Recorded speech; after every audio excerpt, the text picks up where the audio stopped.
Phénomène qui prend de l'ampleur, l'achat de terrains agricoles, une nouvelle facette de la mondialisation. À cause de la sécheresse ou de l'explosion démographique, certains pays n'arrivent plus à produire de quoi nourrir leur population. Alors ils décident d'acheter des terres fertiles là où il y en a. L'Eldorado, c'est l'Afrique. Ces 5 dernières années, 2,5 millions d'hectares de bonnes terres africaines ont déjà été vendus à des entreprises étrangères. La Chine arrive en tête. Elle, qui a déjà largement investi dans l'exploitation du pétrole et du minerai sur le sol africain, vient maintenant y produire ses denrées alimentaires.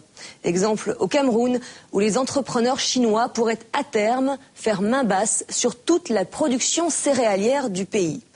À qui profite cette razzia chinoise? Reportage de Patrick Fandiou. En apparence, rien n'a changé au cœur de cette forêt camerounaise. Pourtant, derrière le cliché de la carte postale, voici l'un des champs d'une nouvelle bataille mondiale pour la conquête des terres agricoles. Sur les rives fertiles du fleuve Sanaga, les villageois ont ainsi vu débarquer de nouveaux visages, parlant avec d'étranges et lointains accents. Bonjour, salut. Monsieur Chang n'a rien d'un touriste chinois égaré là par hasard. Depuis 3 ans, ce professeur en agronomie fait partie du décor du village de Ndioré. Et avec les jeunes villageois, son arme de séduction favorite, des cadeaux comme ses maillots de football, le sport roi au Cameroun. Premièrement, ils sponsorisent pour l'habillement et deuxièmement, ils mettent les joueurs à l'aise. C'est-à-dire les donner l'argent de poche, quoi. Après le match, ils sont avec nous, ils dansent, on s'amuse. C'est dans une famille, c'est dans une famille. On s'entend bien, chaque fois ensemble. Tout le temps. L'opération de charme n'est pas désintéressée, les Chinois convoitent les terres du village. Ils en exploitent même déjà une parcelle sur laquelle ils ont reproduit le paysage d'une rizière asiatique.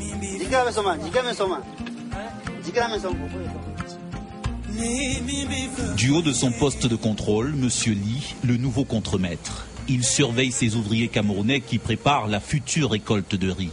Et pour pouvoir leur donner des ordres, il a commencé à apprendre des rudiments de français.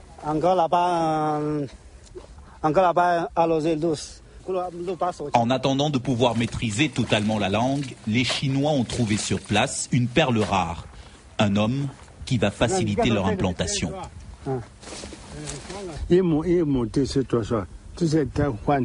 Un interprète camerounais, Jules Fouhang, ayant fait ses études en Chine dans les années 60. Je suis un agronome de profession, retraité. Alors j'ai continué encore à travailler avec eux. Parce que je suis comme une sorte de courroie de transmission entre deux cultures. Pour l'instant, les Chinois testent ici 48 variétés de riz et de soja sur une 50aine d'hectares. Mais ils négocient avec le Cameroun une concession pour une autre exploitation 200 fois plus vaste, jusqu'à 10 000 hectares. Ce jour-là, le professeur Chang nous en fait faire la visite. Un terrain pour lequel les Chinois ne paieront aucun loyer. En contrepartie, ils promettent aux Camerounais une production massive de céréales bon marché. Avec une grande superficie, les coûts de production sont réduits et les prix de vente sont très bas. Dès que le terrain sera délimité, il y aura des gens qui viendront de Chine pour le cultiver. Mais on attend d'abord l'accord du Cameroun. Des dizaines de Chinois qui s'installeront ici à Ndioré, futur China Village. Il y a quelques mois, ces jeunes villageois nous montraient le logement réservé à leurs prochains hôtes. Nous avons prévu ce grand bâtiment qui a été construit par les Allemands. Alors, dès l'arrivée des Chinois ici chez nous, nous les avons proposé dans ce grand bâtiment qui va les servir pour dortoir. Une ancienne maison coloniale allemande pour une trentaine de Chinois, mais le village se dit prêt à en accueillir jusqu'à 1 millier, attendus comme des sauveurs.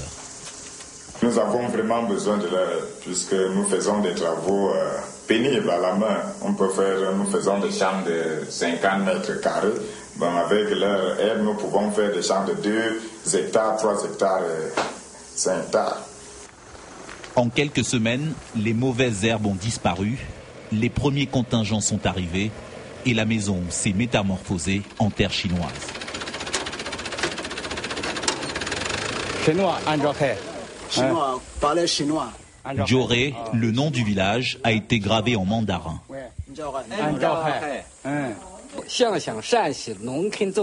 Sur les colonnes,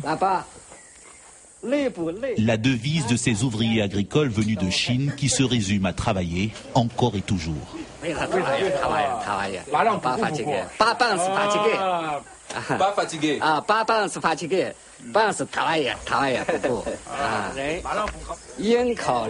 Et au fronton, les 3 lettres du conglomérat agricole chinois qui convoit toutes ces terres. Le nom de la société. Éco. ICO a demandé 4000 hectares. Parce qu'ils sont en voie de construction d'usines de transformation de manioc et fabrication de whisky avec du manioc, de spaghetti.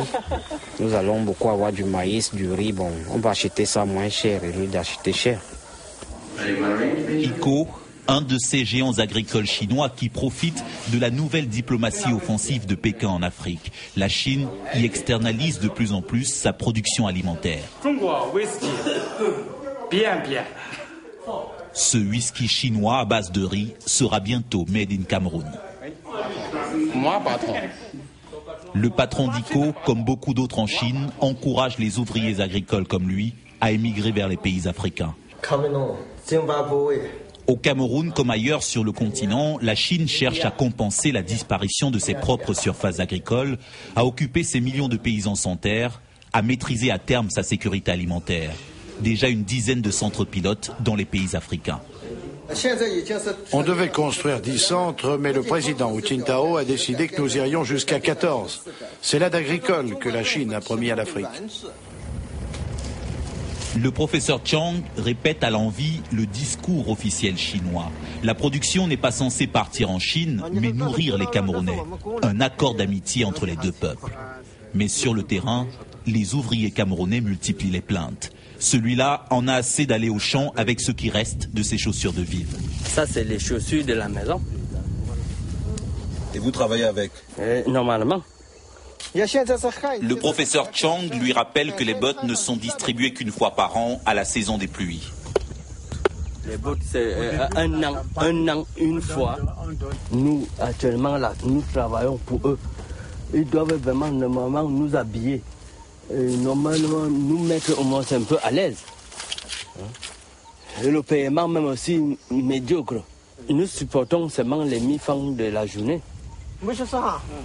L'évocation du salaire de l'employé, 1000 francs CFA, 1,5 € par jour, met brutalement fin à la rencontre. Une main-d'œuvre bon marché que les Chinois recrutent parmi les jeunes paysans du village. Des paysans qui n'ont pas été associés à l'arrivée des nouveaux maîtres sur leurs terres. Pourquoi Donc là, on n'a pas de contrat de travail.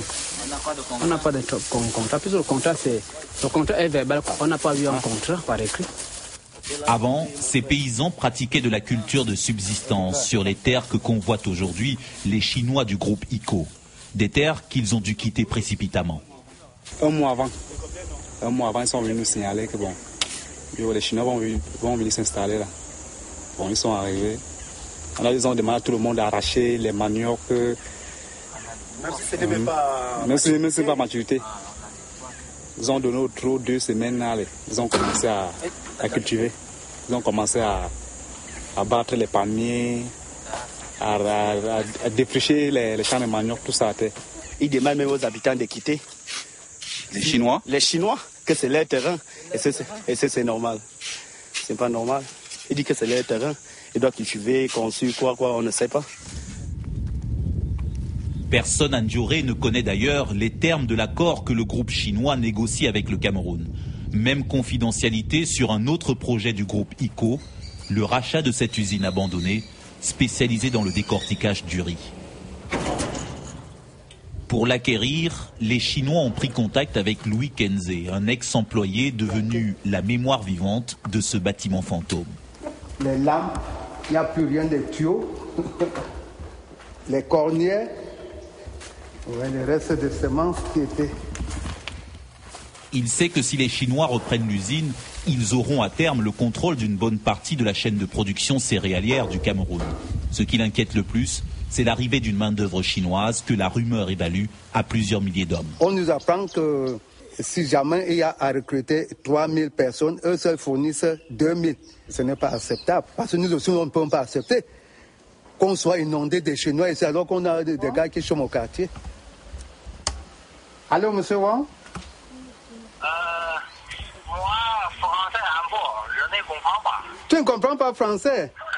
Oui. Mais oui, l'interprète... Même s'il craint une invasion de travailleurs chinois, au téléphone, M. Kenze se laisse amadouer par les repreneurs du groupe ICO. Hein? Demain matin, moi, téléphone toi. Oui, tu vas m'appeler demain matin, hein? Oui. Ok, bonne journée. Ok. Oui, salut moi, monsieur Wang, hein? Oui. Oui. Okay. Finalement, au lieu de voir son usine décrépir, il préfère encore qu'elle soit rachetée par les Chinois qui l'ont couvé ces derniers mois de petites attentions. C'est le cadeau que la dernière mission chinoise m'a remis. Et il voulait donc montrer que nous sommes ensemble et qu'ils étaient intéressés par le travail le travail abattu. Ils étaient prêts à acheter des cartes si j'acceptais les vendre. De précieuses cartes qui contiennent un trésor d'informations, car ce qui intéresse les Chinois, c'est moins l'usine elle-même que les immenses terres qui l'entourent. Voici toute l'étendue de la concession, comme vous voyez. Ces terres sont vraiment idéales pour la riziculture. Très convoitées pour ceux qui veulent faire à grande échelle. C'est disponible, les terres sont disponibles. Tout ça, l'ensemble, c'est 14 000 hectares. 14 000 hectares, la prochaine cible chinoise au Cameroun. La Chine, en quelque sorte, est à la conquête de l'Afrique. L'immense majorité de la population souhaite voir les Chinois revenir faire le riz ensemble avec eux. Avant de se quitter, le professeur Chang tenait à nous montrer les premières récoltes de ce riz chinois made in Cameroun. Récolte presque tout épuisée, déjà vendue à un prix inférieur à celui du marché local. Reste l'invendable, les mauvaises graines offertes à ses employés camerounais. On donne ce riz-là gratuitement à ceux qui travaillent bien à la ferme. C'est comme une sorte de récompense. Une conquête des terres agricoles dénoncée par plusieurs ONG comme un accaparement menaçant la souveraineté alimentaire des pays pauvres en cette période de crise. Pas de problème, pas de problème. Mais sur le terrain, comme au Cameroun, la réalité est souvent plus ambiguë, entre deux sentiments.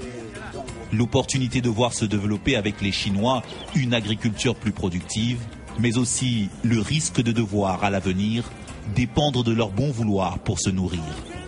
La terre étant devenue à son tour une ressource stratégique, au même titre que le pétrole ou les minerais.